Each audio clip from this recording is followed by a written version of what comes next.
শুধু দর্শক, আমরা দেখতে পাচ্ছি টিসিবির পণ্য নিতে হাজার হাজার নারী পুরুষ সম্মিলিতভাবে তারা লাইনে দাঁড়িয়েছেন, কিন্তু এই লাইনেও প্রচণ্ড ভিড় এবং অনেকে বসে আছেন দীর্ঘ সময়, কিন্তু অনেকে পাচ্ছেন না। হ্যাঁ, 7:30 বাজে আসছেন, পেয়েছেন? না, পাইনি বাবা আমরা। এখন তো হাজার হাজার লোকের লাইন, শেষ পর্যন্ত কি পাবেন? আল্লাহ জানে, আল্লাহ জানে। শুধু দর্শক শুনলেন, এরপরেও অনেকে না পেয়ে হতাশ হয়ে ফিরে চলে যান। আমরা দেখতে পাচ্ছি টিসিবির পণ্য নিতে হাজার হাজার নারী পুরুষ সম্মিলিতভাবে এখানে এসেছেন, কিন্তু শেষমেশ অনেকেই এই মাল না পেয়ে হতাশ হয়ে ফিরে চলে যান। আসলে এটি মালের সংখ্যা আরও বৃদ্ধি করার দরকার, গাড়ির সংখ্যা বৃদ্ধি করার দরকার। আমরা দেখতে পাচ্ছি প্রচণ্ড ভিড়, ঠেলাঠেলি, মারামারি, হানাহানি হচ্ছে। আসলে এই টিসিবির পণ্য নিতে মানুষের যে ভিড়, এটা আসলে না দেখলে বোঝা যাবে না।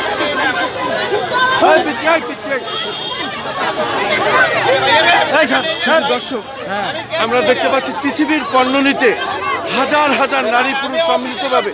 আমরা খোঁজ নিলাম, সকাল 7টায় এসে বসে আছেন, সেই ভদ্রমহিলা এখনো পাননি। এক পর্যায়ে দেখা যাচ্ছে তারা হতাশ হয়ে ফিরে চলে যাবে, মাল কিন্তু শেষ হয়ে যায়। আমরা দেখতে পাচ্ছি এখানে হাজার হাজার নারী পুরুষ সম্মিলিতভাবে, বিশেষ করে মহিলাদের সংখ্যা বেশি, কারণ আর কিছুদিন পরেই রমজান মাস, এবং এই রমজান মাসের আগে এই যে মানুষের এখন বিশেষ করে তেল, ডাল, চাল সব কিছুর দাম বৃদ্ধি, ছোলা, যেটাই খেজুর, সমস্ত কিছুর দাম বৃদ্ধি। আসলে মানুষ কিন্তু এখানে অসহায় হয়ে পড়েছে।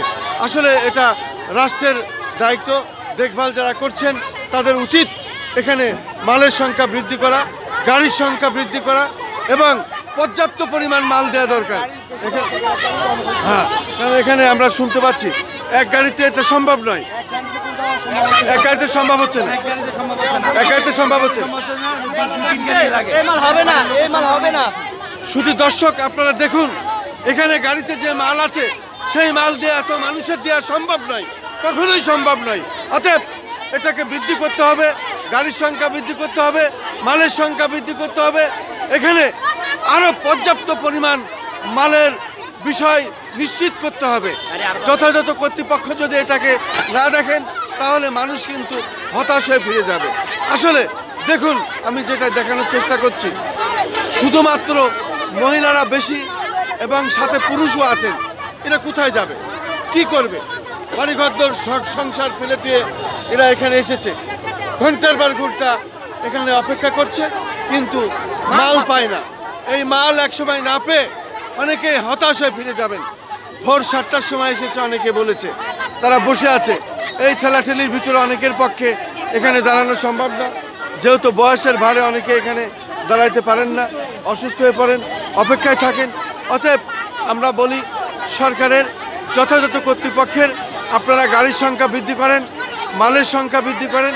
প্রত্যেক মানুষেরই একই কথা, তারা চাচ্ছে এখানে মালের সংখ্যা বৃদ্ধি করা হোক। আসলে দেখুন, না দেখলে বুঝতে পারবেন না কি অবস্থা, কি অবস্থা, কঠিন অবস্থা দেখতে পাচ্ছি।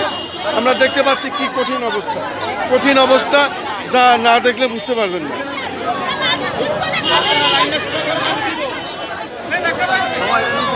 এক মিনিট।